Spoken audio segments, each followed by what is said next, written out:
We've just had another flood. Bad enough, but only a foot or two of water on the first floor. Yesterday we got the mud shoveled out of the cellar and found Peter, the spaniel that Mr. Ladley left when he went away. The flood and the fact that it was Mr. Ladley's dog whose body was found, half buried in the basement fruit closet, brought back to me the strange events of the other flood 5 years ago, when the water reached more than halfway to the second story and brought with it, to some, mystery and sudden death, and to me, the worst case of shingles I have ever seen. My name is Pittman in this narrative. It is not really Pittman, but that does well enough. I belong to an old Pittsburgh family. I was born on Penn Avenue when that was the best part of town, and I lived until I was 15, very close to what is now the Pittsburgh Club. It was a dwelling then. I've forgotten who lived there. I was a girl in '77 during the railroad riots, and I recall our driving in the family carriage over to one of the Allegheny Hills and seeing the yards burning and a great noise of shooting from across the river. It was the next year that I went away from school to marry Mr. Pittman, and have not known my family since.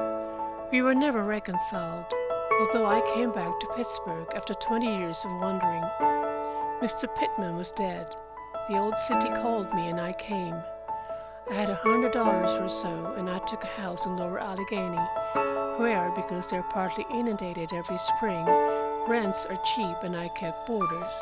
My house was always orderly and clean, and although the neighborhood had a bad name, a good many theatrical people stopped with me.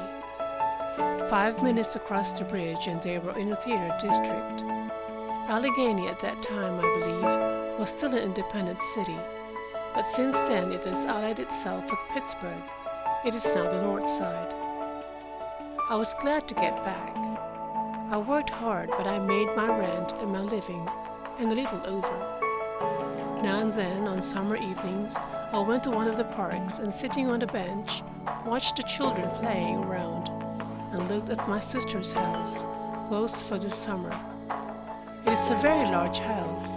Her butler once had his wife boarding with me, a nice little woman. It is curious to recall that, at that time, 5 years ago, I had never seen my niece, Lida Harvey, and then to think that only the day before yesterday she came in her automobile as far as she dared, and then sat there, waving to me, while the police patrol brought across in a skiff a basket of provisions she had sent me. I wonder what she would have thought had she known that the elderly woman in a calico wrapper with an old overcoat over it and a pair of rubber boots was her full aunt. The flood and the sight of Lida brought back the case of Jennie Brice, for even then Lida and Mr. Howell were interested in each other. This is April. The flood of 1907 was earlier in March. It had been a long, hard winter, with ice gorges in all the upper valley. Then in early March there came a thaw. The gorges broke up and began to come down, filling the rivers with crushing, grinding ice. There are 3 rivers at Pittsburgh, the Allegheny and the Monongahela, uniting there at the point to form the Ohio, and all 3 were covered with broken ice, logs, and all sorts of debris from the upper valleys.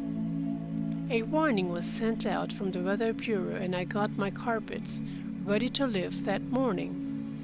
That was on the 4th of March, a Sunday. Mr. Ladley and his wife, Jennie Brice, had a parlor bedroom and a room behind it. Mrs. Ladley, or Miss Brice as she preferred to be known, had a small part at a local theater that kept a permanent company. Her husband was in that business too, but he had nothing to do. It was the wife who paid the bills, and a lot of quarreling they did about it. I knocked at the door at 10 o'clock, and Mr. Ladley opened it. He was a short man, rather stout and getting bald, and he always had a cigarette. Even yet, the parlor carpet smells of them. "What do you want?" he asked sharply, holding the door open about an inch. "The water's coming up very fast, Mr. Ladley," I said. "It's up to the swinging shelf in the cellar now. I'll have to take up the carpet and move the piano." "Come back in an hour or so," he snapped, and tried to close the door. But I'd got my toe in the crack. "I'll have to have the piano moved, Mr. Ladley," I said. "You better put off what you're doing." I thought he was probably writing.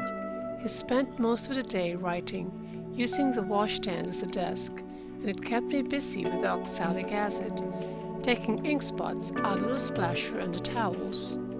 He was writing a play and talked a lot about the Schuberts having promised to star him in it when it was finished. "Hell," he said, and turning, spoke to somebody in the room. "We can go into the back room," I heard him say, and he closed the door. When he opened it again, the room was empty. I called in Terry, the Irishman who does odd jobs for me now and then, and we both got to work at the tacks in the carpet, Terry working by the window and I by the door into the back parlor, which the Ladleys use as a bedroom. That was how I happened to hear what I afterward told the police. Someone, a man, but not Mr. Ladley, was talking. Mrs. Ladley broke in. "I won't do it," she said flatly. "Why should I help him? He doesn't help me. He loafs here all day, smoking and sleeping, and sits up all night, drinking and keeping me awake." The voice went on again, as if in reply to this, and I heard a rattle of glasses, as if they were pouring drinks. They always had whiskey, even when they were behind with their board. "That's all very well," Mrs. Ladley said. I could always hear her, she having a theatrical sort of voice, one that carries. "But what about the prying she-devil that runs the house?" "Hush, for God's sake!"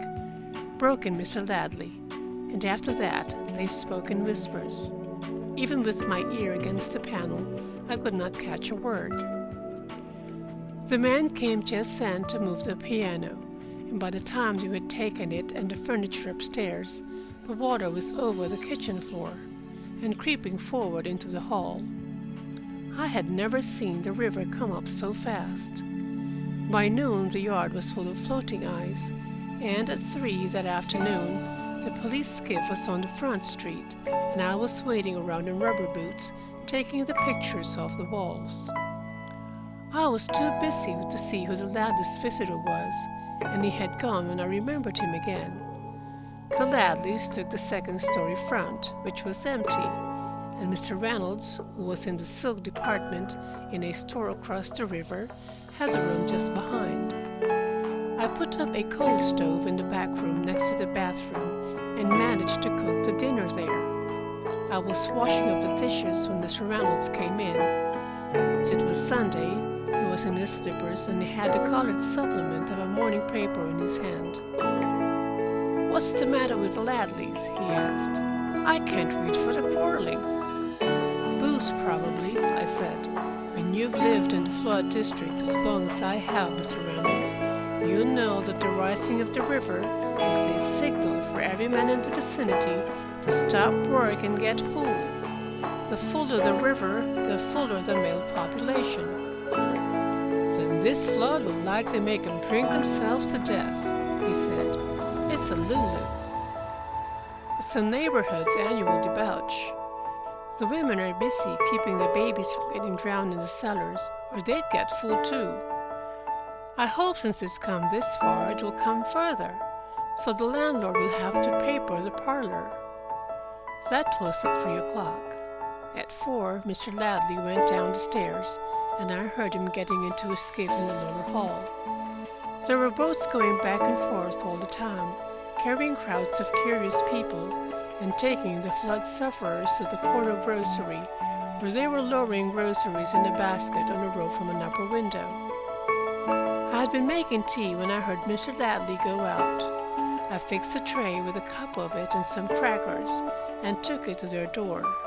I had never liked Mrs. Ladley, but it was chilly in the house with the gas shut off and the lower floor full of ice water, and it is hard enough to keep boarders in the flood district. She did not answer to my knock, so I opened the door and went in.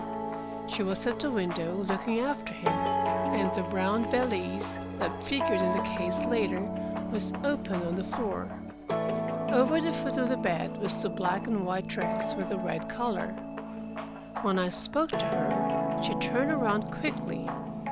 She was a tall woman, about 28, with very white teeth and yellow hair, which she parted a little to one side and drew down over her ears. She had a sullen face and large well-shaped hands, with her nails long and very pointed. "The she-devil has brought you some tea," I said. "Where shall she put it?" "She-devil?" she repeated, raising her eyebrows. "It's a very thoughtful she-devil. Who called you that?" But with the sight of the valise and the fear that they might be leaving, I thought it best not to quarrel. She had left the window and, going to her dressing table, had picked up her nail file. "Never mind," I said. "Hope you're not going away. These floods don't last, and they're a benefit. Plenty of the people around here rely on them every year to wash out their cellars." "No, I'm not going away," she replied lazily. "I'm taking that dress to Miss Hope at the theater. She's going to wear it in Charlie's aunt next week.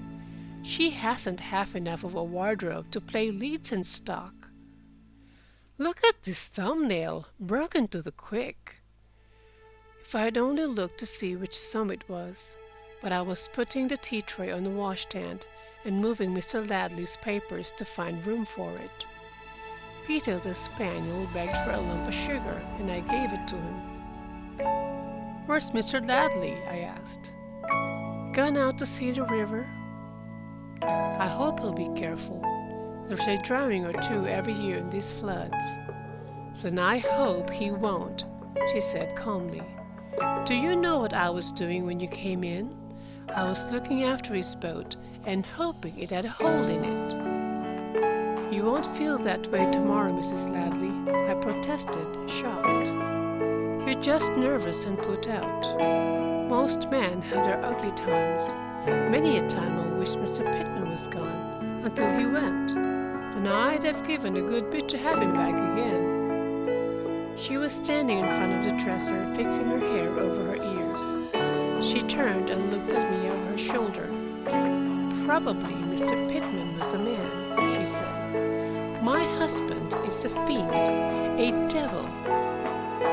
Well, a good many women have said that to me at different times, but just let me say such a thing to them, or repeat their own words to them the next day, and they would fly at me in a fury.